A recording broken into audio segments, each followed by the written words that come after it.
Oh, Fernando Torres.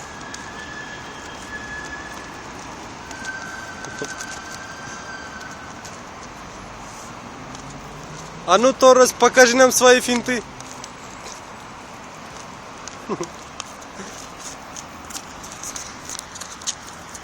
О, какие движения!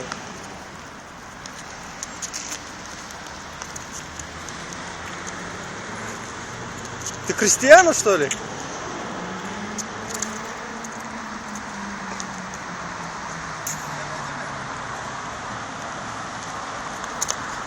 Oh no!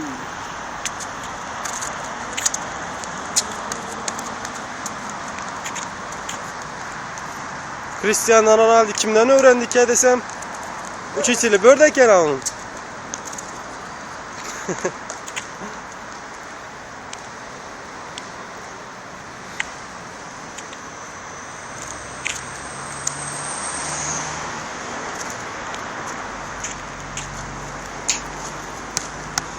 Hop.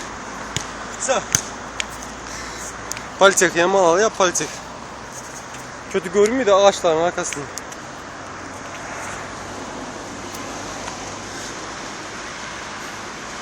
Yine şu paliçek hemen güzel mi diye tok.